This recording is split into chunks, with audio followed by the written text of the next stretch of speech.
What's up, vinyl community? It's your boy Chris coming at you live, as always, from the man cave after midnight on Wednesday night, or I guess Thursday morning.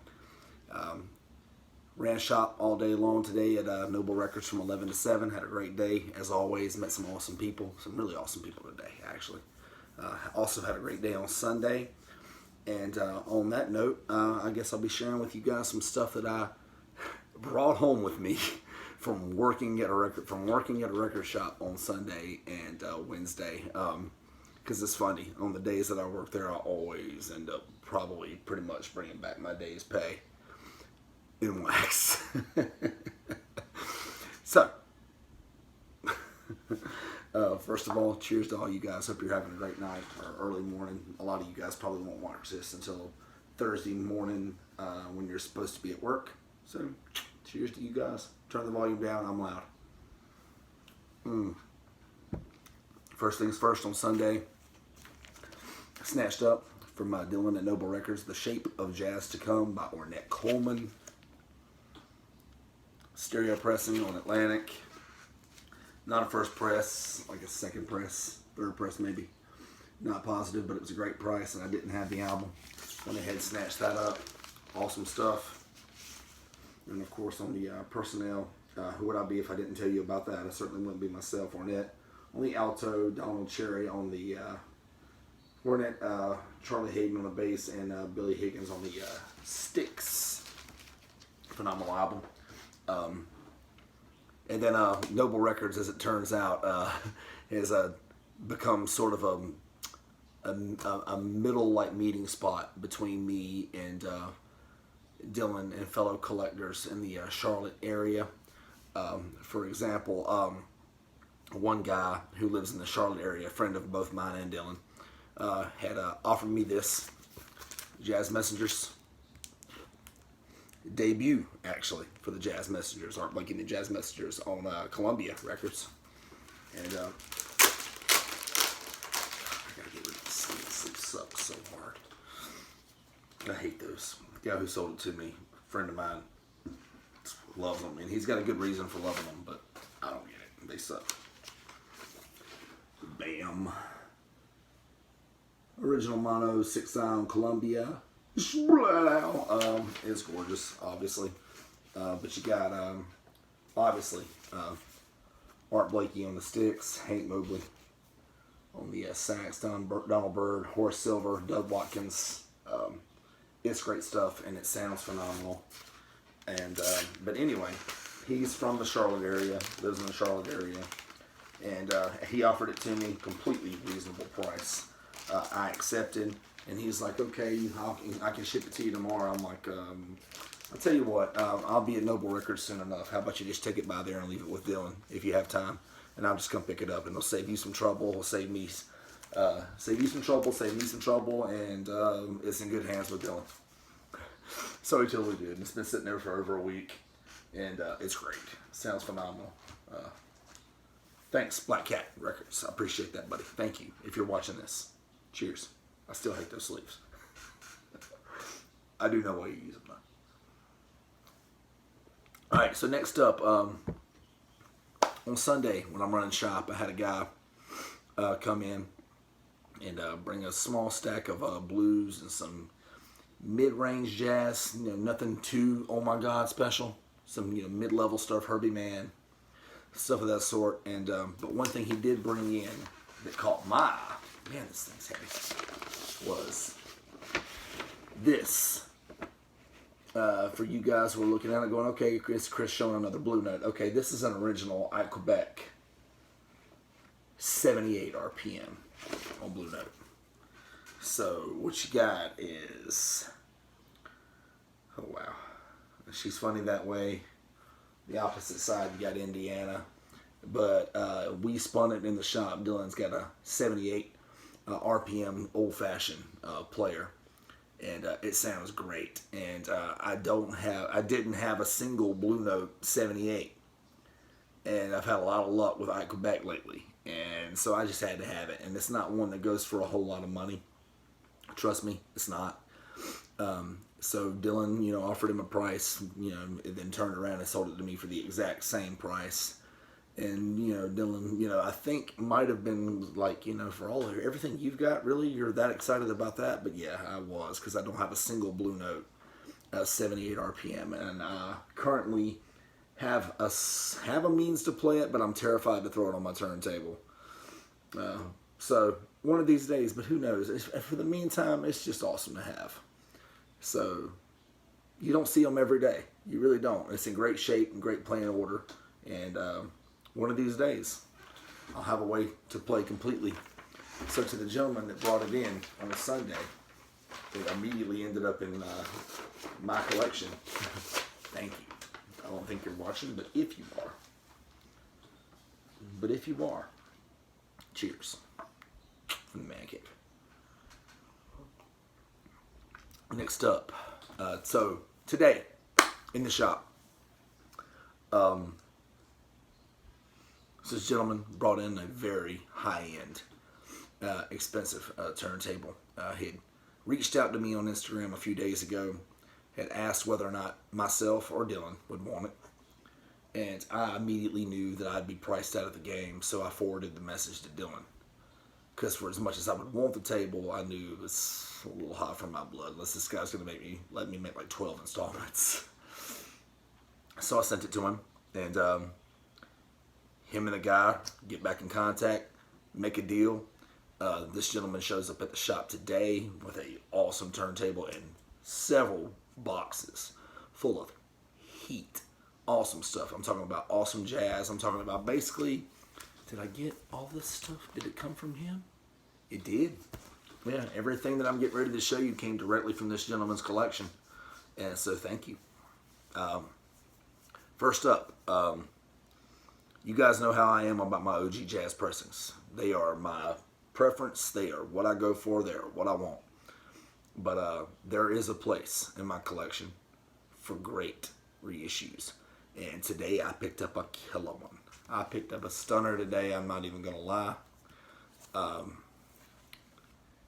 picked up several stunners today. I'm not even going to lie. First one I'll show you is Booker Irvin, the Freedom Book. I want an original pressing of this one bad. It's Analog Productions reissue. It is quality. It is simply stellar. Stereo press, Analog Productions. Everything is awesome about it. For those of you who don't know Booker Irvin, get him into your life. Everything about it is quality. The label's awesome. This Booker Irvin on the tenor, Jackie Bayard on the keys, Richard Davis on the bass, and Alan Dawson on the sticks. I love not only everything about this record, but I love everything about Booker Irvin. His tone is a little more laid back, especially on this record. I had a customer in the store today when I spun it describe it as sad, but she replied that she likes sad music, so she loved it. And I would also dare to say I'd call it sexy. For those of you who love saxophone, if you don't know who Booker Irvin is, you got to get him into your life. Alright, so usually my stance when I run the shop is to only play records that we offer for sale in the shop, and not to play something that either A, I own, or B, Dylan owns. Because a lot of times, I mean, let's just face it, Dylan and I have great taste, obviously. So what happens is you set yourself up for a spot where someone in the store will ask you, hey, that's awesome, is that for sale? And then you're put in the awkward position of having to tell them, no, it's not for sale, it's mine. So it's weird. So what I usually do is if I throw on something that either A, I'm taking home, or B, is from Dylan's personal stash that he keeps in the shop, what I'll do is I'll wait for the shop to die down real nice. And then I'll throw these on as I get my work done, clean up, whatever. And so the shop had been dead for a while. By a while, I mean like an hour and a half. It was actually a very awesome Wednesday, business-wise. I mean, for midweek, most people are at work. It was a great day.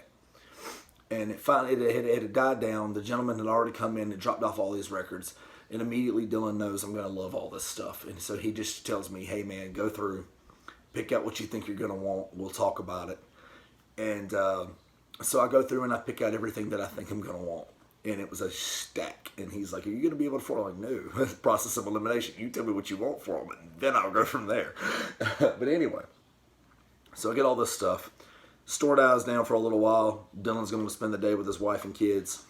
I throw on this gorgeous bastard here, Booker Irvin, the Freedom Book. Enjoying it thoroughly. This very, very, very friendly young lady comes in the store named Ira, if I'm not mistaken. Ira, if you ever see this video, thank you so much. You were delightful today. I really, really enjoyed hanging out with you, talking about jazz. That was awesome. Thank you so much. So she comes in, and for the little while, she's kind of quiet. A couple other customers in the store, she's kind of quiet. And so I'm listening to this record, really enjoying it. Kind of doing some work behind the counter. And then she approaches the counter and she goes, so this is Booker Irvin? I said, I'm not even gonna lie to you, because a lot of people don't know Booker Irvin. And I go, yes it is. Yeah, And she's like, is this for sale? And I'm like, oh, damn, I've done it. And so I had to smile and laugh at her and say, no, ma'am, it's not. I was like, this will be my personal copy here in like an hour or two. As soon as I closed the deal with Dylan, I'm like, this one's going to be mine. And she's like, I just love it. She goes, I don't listen to very much jazz, but I love sad jazz. I like the sad, kind of, tone or whatever. And I'm like, that's awesome. And she had apparently, what she had done is Shazam. For those of you who are familiar with Shazam, it's an app that'll tell you what music's playing in the background or whatever. When I was playing it, she liked it so much that she pulled it up and it told her that it was Booker Irvin, the Freedom Book.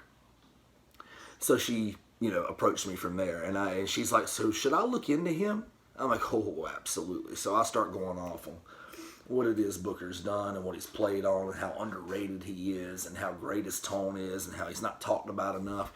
And she's just taking in the entire thing, and you can tell she's learning something from it. So even though I'm not going to be selling her this album that's mine, she's taking away a lot from the conversation, which is great for me. Because you guys know how much I love to teach people about this wonderful genre.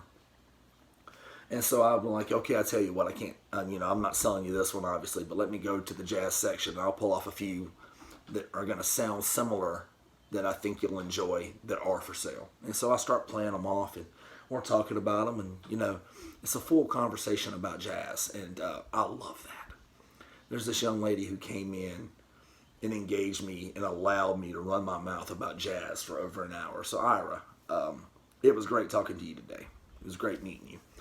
So as Ira is getting ready to leave after she made several different checkouts, because she, kept going back for stuff. Hung around a little long enough, and I talked to your boy. You're bound to go back for some stuff. She's hanging around a little longer, so I'm like, okay, I got another one standing over here that I'm pretty sure I'm going to take home with me that I think she'll dig. And so I throw on Joe Henderson's Inner Urge. This is the SRX vinyl series. It's the first one I've ever actually heard. I had heard great things about the series, but I hadn't gotten into it. You guys know how I feel about my originals. But I threw it on because I felt like she'll dig this too. If she digs Booker Irvin, she'll dig Joe Henderson. And so I throw it on, and then she just like turns around, and she's like, is this one for her? I'm like, no, I'm torturing you again. This is getting ready to be mine in a minute. I'm so mean. But, and then she's like, oh, you got me twice. And I was like, yeah, well, look this up too. Get this into your life as well. So I know she didn't take home either one of these two records, but she takes home the knowledge of knowing that this is great stuff and this is stuff that she needs to look up going forward, and I know she will. She was very enthusiastic about it. So thank you, Ira, for coming in, for entertaining me, for being an awesome listener and a great conversationalist, and I can't wait to see you in the shop again. You told me you were coming back. I'm going to hold you to it. So if you ever watch this for any reason at all, thank you for coming in. It was great. You were delightful. But to the record itself, it's Joe Henderson's Inner Urge, SRX pressing. Music Matters type deal, gatefold, awesome pictures. Very sturdy pressing. The wax, I mean, splat out, authentic and everything. It's just great. These pressings, this was the first one I'd ever heard. Joe Henderson on the tenor, obviously McCoy Tyner on the keys, Bob Cranshaw on the bass, and Jones on the sticks. I had been wanting to look into these pressings, but a lot of the ones that had been coming out, I either already had originals of or knew that I could find them in short order. But this has been one that I've had a hard time finding a reasonably priced original of and in good playing order. So when this gentleman brought this in today, I love Joe Henderson. I'll blind buy anything Joe Henderson. I throw it on and I'm blown away. And so I had to take it with me, and I'm thinking, as I'm throwing it on, I'm like, it's going to be $75 to $100. Because, Dylan was going to come back at the end of the shift, and we're going to talk money. I'm like, but I have to have it. So it ends up being closer to the 100 than to the 75. You guys don't need to know details. But it is phenomenal, and if you don't have it, then time to jump on. So next up, I think I've shared with you guys that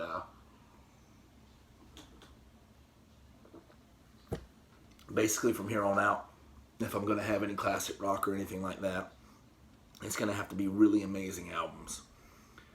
And it's going to have to be really amazing pressings of said amazing albums. And one thing that I've determined is I really want a Vertigo press of each of Sabbath's first 4 or 5 albums. And I've got, a Vertigo pressing of the debut already. And today, splat out. So this is a Holland Vertigo pressing. To the gentleman who brought them in, MoFi sleeves. I'm picking up what you're putting down, Daddy-O. I like your style. That's awesome, because I'm all about that. Again, Holland press, super clean. And when it comes in, Dylan looks at it, and it's so clean that he was like, he already knows that I want the Vertigo Sabbaths. And he's like, okay, so this one's probably going to be mine. I'm probably going to bring you mine from the house, because this one's a little cleaner than mine. I'm like, okay, cool, no problem.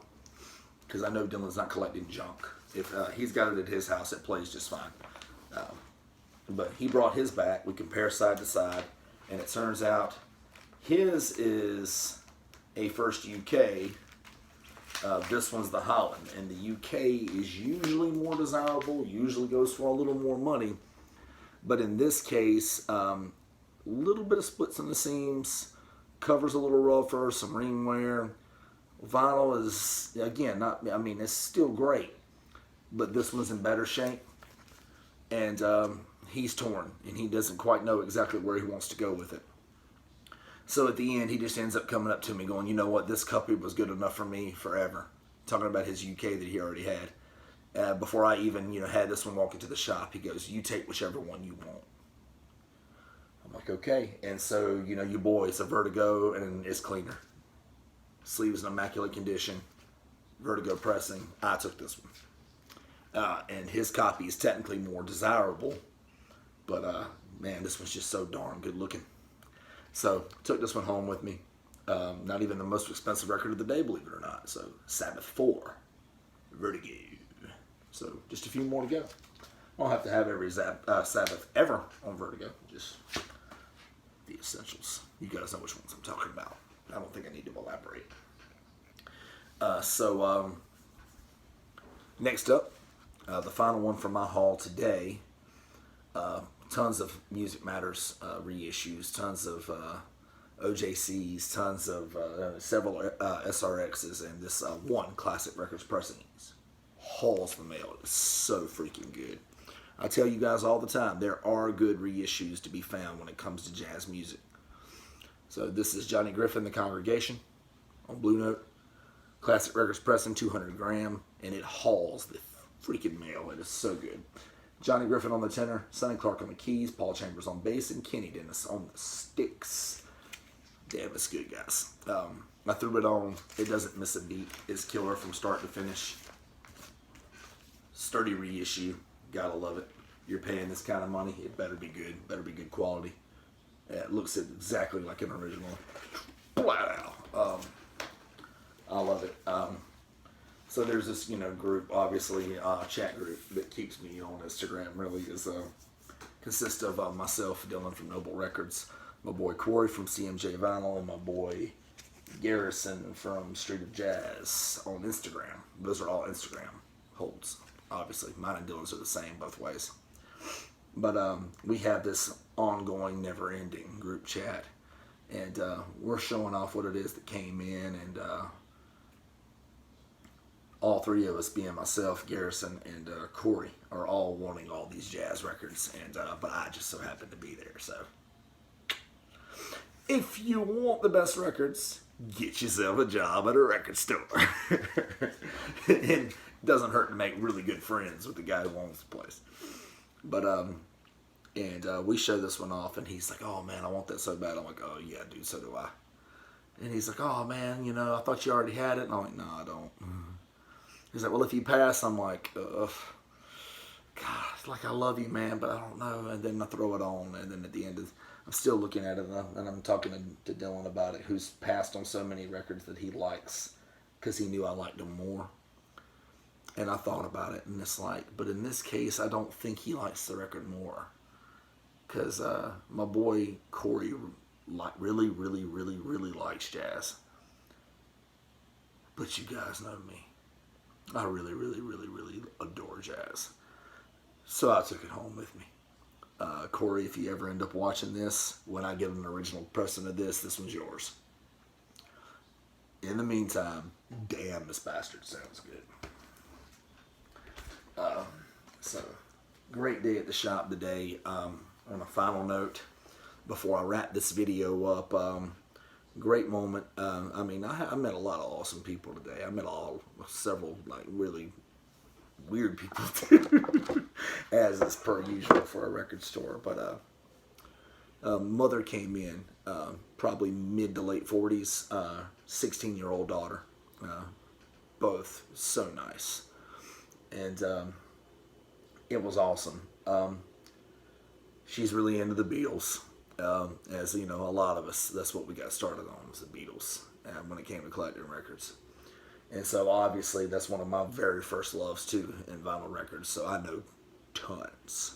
My knowledge of jazz records and jazz pressings is only rivaled by my knowledge of Beatle records and Beatle pressings. So I'm telling her about everything we have. I can point out exactly where they all are. Hey, you have any questions, let me know. There's some super cool pressings over here, yada yada. And so they're going through, and they're just, you can tell, really enjoying hanging out, mother and daughter, in the record store, which is awesome. Because I've never been to a record store with my parents. Ever. Forever, ever, ever, ever. I'll be 35 in 2 months. Never been to a record store with my parents. Because when I was 16, like she is, record stores weren't around at all. And records were themselves were thought to be dead. Which, let's just call it what it is, they were. And so it didn't happen. And so a guy like me never got to work in a record store as a teenager. Yada, yada, yada. Didn't buy the stuff back then. Yada, yada, yada. You get it. But anyway. So I pointed to several awesome records. They enjoy looking around. They must have looked through every record in the shop. It was awesome. And I'm looking at them, and I'd be lying to say that I didn't have a slight tear come to my eye, because I'm thinking to myself, man, I hope that's me and my daughter Ramona in 13 years. Because my daughter Ramona just turned 3, so in 13 years should be 16. Because my daughter is 3. She doesn't know CDs. She doesn't know what they are. She doesn't know downloads. She doesn't know what they are. She's never seen them. She knows records. She knows what a record is. She knows records play music. And so that's awesome. And hey, I plan on keeping it that way for as long as I can until she gets sucked into the download world. But hopefully in 13 years, she won't be too cool to go shopping for records with her old man. This beard's going to be a whole lot grayer. Hair might be a whole lot thinner. But best believe I'll still be a shit-talking, beer-drinking old man who loves his little girl. So hopefully she's never too cool to do that. That just gives me so much hope for the future, for some of you cynical older record collectors, and I mean, always trying to be patient with the younger ones, the 15, 16, 17, even if they've got Crosleys, just try to help them, because them getting into the hobby deep and continuing to buy these records means that people like us will be able to buy records in our 60s, 70s. Because I ain't planning on giving this shit up anytime soon, you guys. This is a life thing. This is a lifetime thing for me. I'm a lifer. So, let's do that. And she grabs a first mono copy of Sgt. Pepper's Lonely Hearts Club Band, and she asked me what mono meant. She didn't know. So I schooled her to it and, told her about, everything. And, most Beatle aficionados think that the way to hear Sgt. Pepper's Lonely Hearts Club Band is in mono. And if you haven't heard it in mono, you probably haven't heard it at all, at least not as the way it was intended to be heard anyway. So she was psyched, and it was awesome. And that just, man, things like that, even if you can have you can have jerks all day long, and just that makes it worth it. I really do love my little part-time job, Dylan, at Noble Records. Thanks, buddy, for trusting me with the livelihood of you and your family. And I hope to keep doing it for you for years and years, man. I really do love it. And then just the fact that I get to help out one of my favorite people on earth makes it that much better. But, man, this little hobby of ours, guys, is going to go on for years and years and decades, and damn it, I couldn't be happier about it. I couldn't be more psyched. So, that wraps up this video. I hope I didn't bore you guys to death with my little diatribe there at the end, but damn it, I'm just so excited I don't know what to do, even at 1 o'clock in the morning. So until next time.